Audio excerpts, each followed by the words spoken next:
So whenever I post my tactics for the 4-2-3-1 narrow, a lot of people always ask me, what about the wide variation of this formation? Is it any good? So I decided to give it a go, and we ended up getting 10-0 in the Foot Champs qualies earlier. We did it all in one go. I also tried them out in the Elite Division of Rivals, and they're also pretty good. So I haven't lost in either the Elite Division or Foot Champs qualies with these 4-2-3-1 tactics. So I hope you guys like them, and yeah, let's get right into it, guys. If you guys want coins for FC24, make sure you check out MMOEXP.com. Their link is down in the description. They're very fast, they're very cheap, they're very reliable, and if you use my code Rema, you can get yourself a lovely 5% discount. Alright then, guys, so starting off with the custom tactics for the 4-2-3-1 second variation. Defensive style, we have this on balanced. Now, the reason we have it on balanced is because it still gives you the best control over your defense. So when you want to be aggressive towards your opponent, you can do that,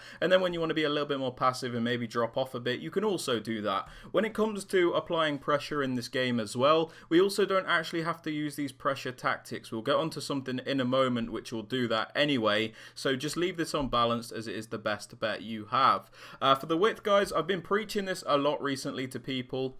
I suggest having like a lower width than a wider one, because although people say, oh, everybody goes for these cutbacks, you need a wide defense to stop that, people will always go for these cutbacks, guys. It's going to be very difficult to stop them regardless. So what I always try and tell people is it's better to at least have a nice narrow and compact defense to at least stop all those attacks through the middle, and you're at least solid there. And when somebody wants to go for one of those cutbacks, you can still pull your player out to get to the wing, you know. So I think it's better to have a lower width, but that is just me.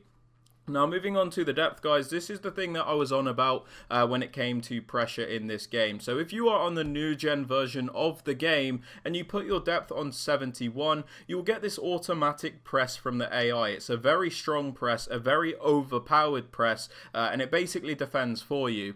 You also get an automatic overload of the ball side, which makes it very difficult for your opponent to play through you. And the thing about this tactic as well is your players barely lose any stamina. So I think it's kind of bugged. I think it's glitched, and it's something EA actually have to fix, but right now everybody is using this, and with good reason. That being said, if you are on the old gen versions of the game, I would suggest using something like 60, because you don't get that pressure thing that I'm talking about on the old gen version of the game. Now, for the build up play, guys, balanced is your best bet. Gives you the most control and variety when you are building up the play. If you want to play slowly, you can do that. If you want to speed it up and then play a little bit faster, you can also do that. So balanced is the way to go, in my opinion, always has been.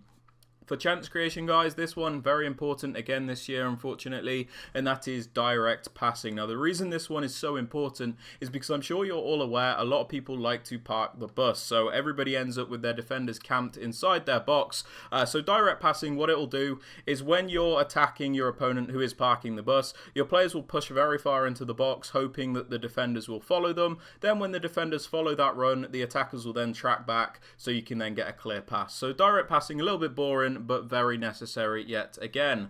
Now, for the attacking width, because this one is slightly wider than the narrow variation, of course, with the right mid and left mid instead of the 3 cams, I like to have the width on about 45. Now, I don't like to commit to a crazy high width because I don't enjoy the feeling of my players being miles apart from each other. That's just me. If you want to up this width more, that is fine, but I still prefer to have a bit more of a narrow width when using this formation. It still feels wider than the 4-2-3-1 narrow because of the positioning of the players in the formation. Obviously, the left mid and right mid by default are a bit wider than the cams would be. So 45 width been great for me.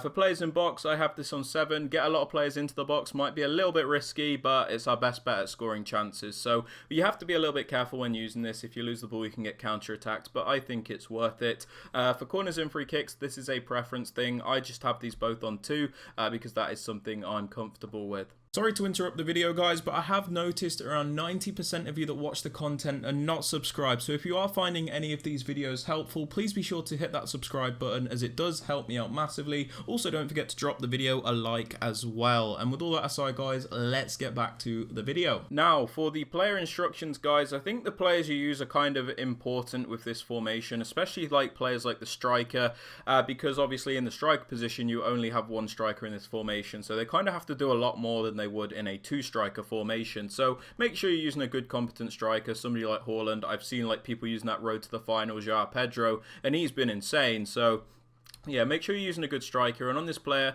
I leave him on balance width and put him on getting behind. Balance width has been quite a lot better than stay central for me recently, because you just get a lot more varied movements out the play. You know, sometimes they'll drift out wide, help you keep possession. Just really useful. And getting behind is obviously very important, because we can utilize the player's pace to get in behind people that are quite often using that 71 depth that I'm talking about with the high defensive line. Now for the cam, guys, this player is extremely important in my opinion. You need somebody that is authentic. You need somebody like Griezmann, somebody that will always move in the correct way, somebody that will be able to cover defensively when you need them to, and somebody that is always in the best positions. This Antoine Griezmann is probably the most versatile and best cam in the game in my opinion. This guy can play striker, right mid, centre mid, whatever you want him to do really. He's just insane. So make sure you're using a nice cam. Somebody with a high work rate is usually fantastic. And on this player, we leave him on the default settings and put him on getting to the box for cross. The default settings are because we don't want to restrict him all that much. We want to let this card carry what he does out in the game, if that makes sense. So Griezmann kind of just does his own thing. Fantastic at doing it, by the way. And getting to the box across means he won't hesitate to get into that penalty area to help us out when we are creating chances.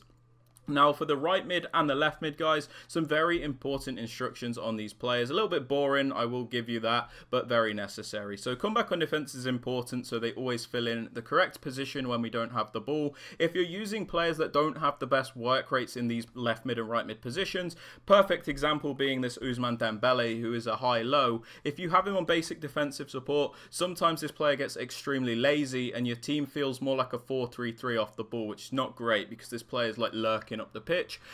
So comeback on defense, very important to make sure they fill in that correct position. Cut inside, again, really useful, helps these players transition in towards the striker to get close to them, and it makes it easier to create chances. If you want to leave this player on balance width because you want them to go out wide, sometimes that is also fine. We also have these players on get in behind, so they do utilize their pace to obviously get in behind and create chances. Small little mention, by the way, cut inside doesn't always mean they cut inside. They still stay out wide when you're building up the play a lot of the time. Just means they will look to transition into the narrow spaces at times.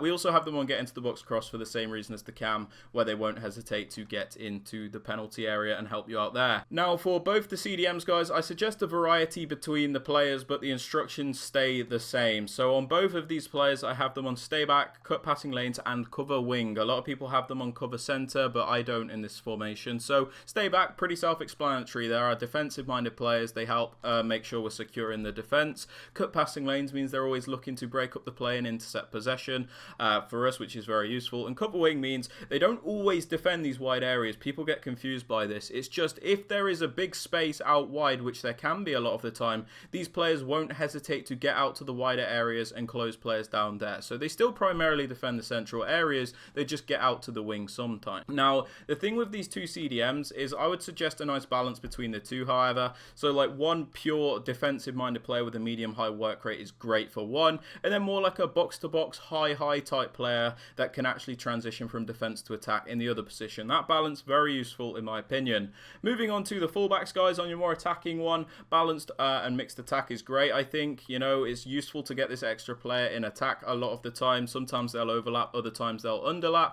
Just useful to have an extra player in attack. So balanced on your more attacking fullback, and then the other one, stay back and mixed attack. So you've always got at least 3 defenders back at a time, but when you send them on a run forward, they will still help contribute to the attack. 2 centre backs, leave them alone, and then the goalkeeper, I also leave them alone. But yeah, that's basically it for the video, guys. If you have enjoyed, please be sure to drop it a like, sub to the channel if you are new so you never miss out on any videos like this one, and yeah, don't forget to turn on notifications. And with all that aside, guys, I hope you have a great rest of your day, and I will catch you all in the next video. Peace out, guys.